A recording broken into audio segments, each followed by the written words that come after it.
Hello everyone, welcome back to the channel. This is Teacher Jeremiah and we're back in our SMO Unlocked series. Today, looking at a question on extreme values of absolutes.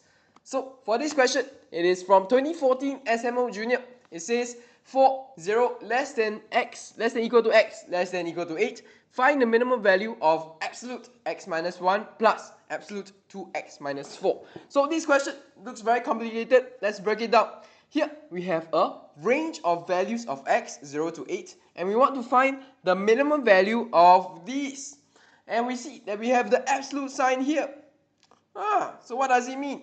For this absolute sign here, we know that when a number goes inside, if it's a positive, what happens? It stays the same.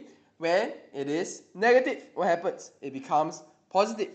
Yes, the absolute value stays the same, but the sign changes. If you have negative 7 inside, it becomes a positive 7. Okay? And so for this question, there's many different parts to it. And we have covered before in this series. When we have a problem that we do not know, what should we do? We should try to change it into a problem that we know. So here, I don't know what is this absolute, how to find the minimum. Let's get rid of it first. First, let's look at when we have x minus 1. So for x minus 1, if I want to find a range, I can also draw a number line. And for this number line, I want to find what happens when x increases. What happens to x minus 1? We can say it's so easy. Of course, when x increases, x minus 1 also increases. Yes, it also increases. So if I want to find the minimum value, where should I look? I should look at the bottom over here, at 0. And so the minimum value is simply when x is 0, and we get 0 minus 1 is negative 1. Okay? And now what happens when instead of x being positive, we have negative x? So same, we draw this number line. And similarly, when x increases, what happens to the value of negative x plus 3? Oh, this time we realize when x increases, negative x plus 3 actually decreases. It decreases. So if it decreases, then we want to find the minimum value. Where should we look? We look at the 8. And we can see the minimum value is simply negative 8 plus 3, which is equals to negative 5. So we can make a summary here. To find extreme cases, be it maximum or minimum, what should we do? First is to observe the changes. Yes, when x increases, does the final value of the expression, does it increase or does it decrease? Okay, and since we've gotten a better understanding of these extreme cases, now we can move on to the next difficult part about this question, which is the absolutes. So let's first have an absolute of x minus 1. Simple example first. And similarly, we draw the number line. Here, when the value of x increases, what happens to the value of absolute x minus 1? You might realize this is a trick question because the answer is it depends. Because this is an absolute line. Absolute. And for these absolute values, when we have a positive inside, it stays positive. When we have a negative inside, it becomes positive. So, at which point does it actually change? You might realize positive, positive, negative, positive. What happens at the middle? When it is 0. And when inside this absolute sign is 0, what is the value of x?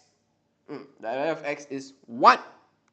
And we call this point a very critical point. A critical point. Because it is where a change in the value of x will affect the absolute x minus 1 differently.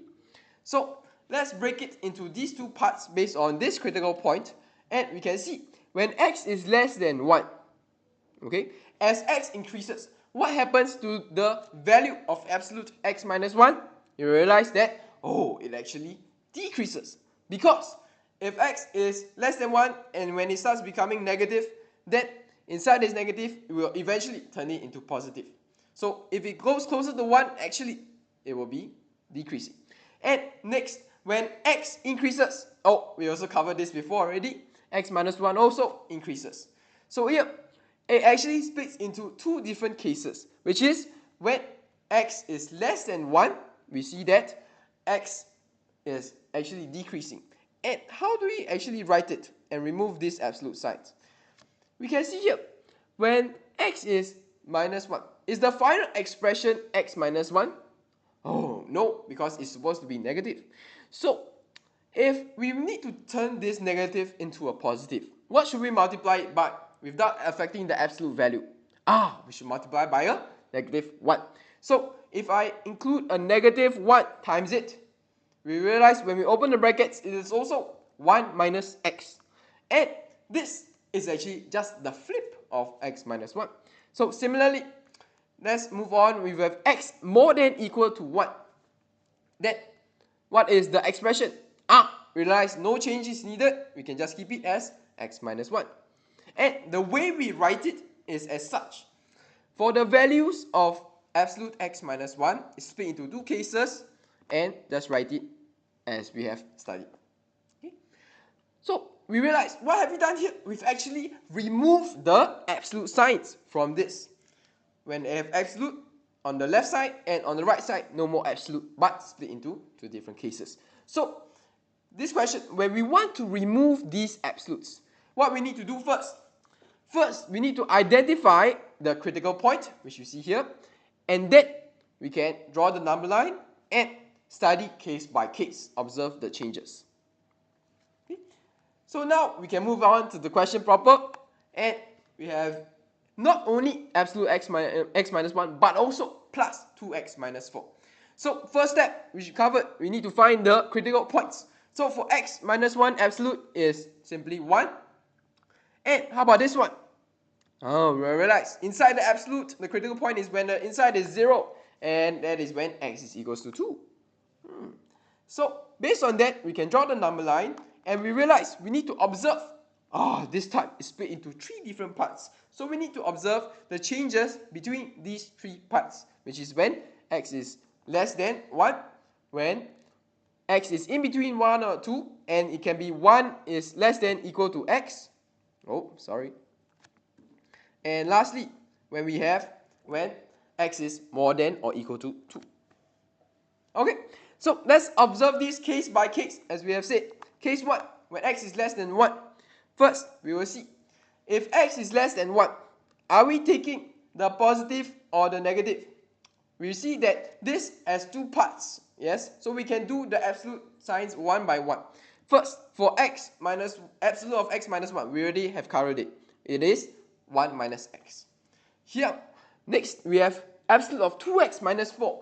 Which one? We realize when x is less than 1, this will still be negative. So what we need to do, we also need to flip it around. So it's 4 minus 2x. And to find the total sum, we just add it up, which we will get 5 minus 3x. Okay, so this is for case 1. And next, we have said it is when it's between 1 and 2. So when 1 is less than equal to x, less than 2. This case, when x is minus 1, the absolute of x minus 1, what will it be? Does it change? Now we realize that it starts to become positive. Yeah, so we can just keep it as it is, x minus 1, and 2x minus 4. This time, it looks like it is still negative. So we need to instead take the flip, which is 4 minus 2x, and we just need to add it up, and we get 3 minus x. And last but not least, the last case, when x is more than equal to 2. This time, looks like x minus 1 is absolute is still positive, so we still take x minus 1. And for 2x minus 4, this time now it starts to become positive, so we just keep it as it is, and the sum will just be the same, 3x minus 5. So we can finally write it down as such, the 3 different cases and the final expression and this number line, and we can start to look at it closely. First, when x is less than 1, we see the expression is 5 minus 3x. So as x increases, what happens to 5 minus 3x? It decreases. Yes? And next, when it's between 1 and 2, 3 minus x, when x increases, looks like it still decreases. And last but not least, when x is more than or equal to 2, 3x minus 5, when x increases, here we see that x actually increases. So if we want to find the minimum value, what point should we look at? We look at the most bottom point, which is when x is equals to 2. And then we can find when x is equals to 2, we simply substitute x is 2 into 3x minus 5, which we will get, the answer is 1. And we have solved this question. So let's make a quick summary. First, when we want to find these extreme values, what we need to do, we have to observe the changes, whether it's increasing or decreasing.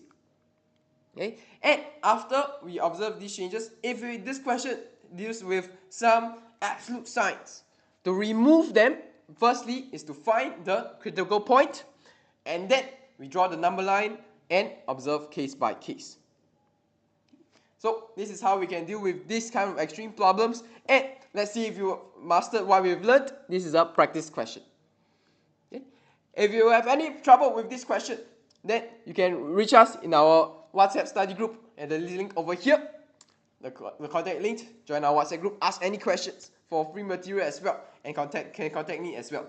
So today, this question was an adapted version because we want to help students try to get into this type of questions more easily. So we have adapted it a bit. And if you're here for the last lesson's question, you can have a look. The practice question answer for this practice question, it is when answer is 12. If not, stay tuned for the next episode to find the answer for this practice question and for another video in this series. Bye bye.